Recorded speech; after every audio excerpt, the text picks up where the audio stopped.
বাংলাদেশকে পেয়ে আরও একবার জ্বলে উঠলেন ফয়সাল খান। তার সেঞ্চুরি এবং বাকিদের অবদানে বড় সংগ্রহই গড়ল আফগানিস্তান।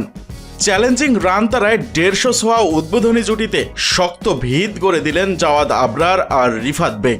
পরে কিছুটা চাপে পড়লেও শেষ পর্যন্ত রেকর্ড গড়া জয়ে যুব এশিয়া কাপ শুরু করল বাংলাদেশ। দুবাইয়ে শনিবার অনূর্ধ্ব 19 এশিয়া কাপে নিজেদের প্রথম ম্যাচে 3 উইকেটে জিতেছে বাংলাদেশ। প্রতিপক্ষের 283 রান 7 বল বাকি থাকতেই পেরিয়ে গেছে তারা। যুব এশিয়া কাপের ইতিহাসে এটি সবচাইতে বেশি রান তাড়া করে জয়ের রেকর্ড। আগের রেকর্ডটি ছিল ভারতের। 2021 সালে আফগানদের বিপক্ষেই 260 রানের লক্ষ্য তাড়া করে জিতেছিল তারা। সব মিলিয়ে বাংলাদেশ অনূর্ধ্ব 19 দলের এটি দ্বিতীয় সর্বোচ্চ রান তাড়া করে জয়। 2023 সালে ইংল্যান্ডের বিপক্ষে 304 রানের লক্ষ্যে 6 উইকেটে জিতেছিল তারা। অবশ্য এই রেকর্ড গড়া জয়ের মাঝেও কিছুটা আক্ষেপ থাকতে পারে আবরারের। অল্পের জন্য যে সেঞ্চুরির উষ্ণ ছোঁয়া পাননি তিনি।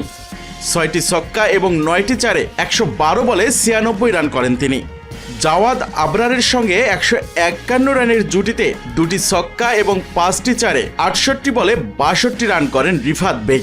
তিনে নেমে 48 বলে 47 রানের গুরুত্বপূর্ণ ইনিংসে 3টি ছক্কা এবং 2টি চার মারেন অধিনায়ক আজিজুল হাকিম। ম্যাচের প্রথম ভাগে সব আলোক কেড়ে নেওয়া ফয়সাল 94 বলে করেন 103 রান। তার ইনিংসটি গড়া 4টি ছক্কা এবং 8টি চারে। বাংলাদেশের বিপক্ষে এ নিয়ে 6 ইনিংসে 3টি সেঞ্চুরি করলেন তিনি। যুব ওয়ানডেতে কোনো দেশের বিপক্ষে যা যৌথভাবে সবচেয়ে বেশি সেঞ্চুরির রেকর্ড। শ্রীলঙ্কার বিপক্ষে 10 ইনিংসে 3টি সেঞ্চুরি করেছিলেন বাংলাদেশের তাওহিদ হৃদয়। ইংল্যান্ডের বিপক্ষে 8 ইনিংসে ভারতের শুভমান গিল এবং ভারতের বিপক্ষে 6 ইনিংসে পাকিস্তানের সামি আসলামও করেছিলেন 3 সেঞ্চুরি। আইসিসি ক্রিকেট একাডেমি মাঠে টসে জিতে ব্যাটিংয়ে নামা প্রতিপক্ষ শিবিরে চতুর্থ ওভারে আঘাত হানেন সাদ ইসলাম। কট বিহাইন্ড হন খালিদ আহমেদ জাই। ওসমান সাদাত এবং ফয়সালের ব্যাটে সেই ধাক্কা কাটিয়ে ওঠে আফগানরা। 5টি চারে 34 রান করা উসমানকে বোল্ড করে জমে যাওয়া 66 রানের জুটি ভাঙেন সামিউন বাশির। উজাইরুল্লাহ নিয়াজাইকে নিয়ে এরপর ইনিংসে সবচাইতে বড় জুটি উপহার দেন ফয়সাল। 59 বলে 50 ছোঁয়া ফয়সাল পরে বাড়ান রানের গতি। শাহরিয়ার আহমেদকে একটি ছক্কা হাঁকান তিনি। পরে আজিজুল হাকিমকে মারেন টানা 3টি ছক্কা। ওভারের শেষ বলে মারেন 4। 97 রান থেকে রিজান হোসেনকে 4 মেরে কাঙ্ক্ষিত 3 অঙ্ক স্পর্শ করেন ফয়সাল 91 বলে। এরপর আর এগোতে পারেননি তিনি। ইকবাল হোসেন ইমনের বলে হন কট বিহাইন্ড, ভাঙে 53 রানের যুগলবন্দি। নিজের পরপর 2 ওভারে মাহবুব খান এবং 2 ছক্কা এবং 1 চারে 44 রান করা উজাইরুল্লাহকে বিদায় করেন বাঁহাতি স্পিনার শাহরিয়ার আহমেদ। শেষ দিকে বিস্ফোরক ব্যাটিংয়ে মাত্র 28 বলে 58 রানের অবিচ্ছিন্ন জুটি করেন আজিজুল্লাহ মিয়াখিল এবং আব্দুল আজিজ। সমান 2টি করে 4 ছক্কায় 36 বলে 38 রান করেন আজিজুল্লাহ। ইকবাল হোসেনকে 2 ছক্কা মারা আজিজ পরে ছক্কায় ওড়ান সাদ ইসলামকেও। 3 ছক্কায় 16 বলে 26 রান করেন আজিজ।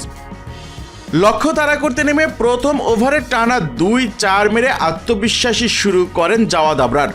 পরের ওভারে ছক্কায় ওড়ান তিনি। আরেক প্রান্তে রিফাতও ছিলেন সাবলীল। এই দুজনের ব্যাটে প্রথম 10 ওভারে 2টি ছাড়া প্রতি ওভারেই আসে বাউন্ডারি।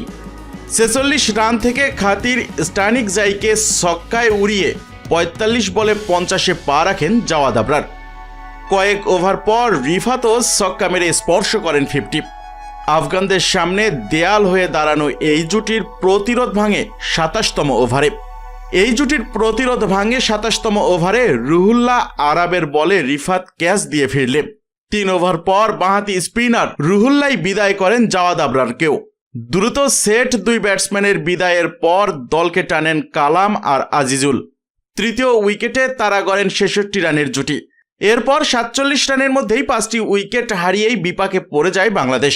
তবে এক প্রান্ত ধরে রেখে দলকে লক্ষ্যে পৌঁছে দেন রিজান, করেন 1টি চারে গুরুত্বপূর্ণ 17 রান। বি গ্রুপে বাংলাদেশের পরের ম্যাচ আগামী সোমবার প্রতিপক্ষ নেপাল।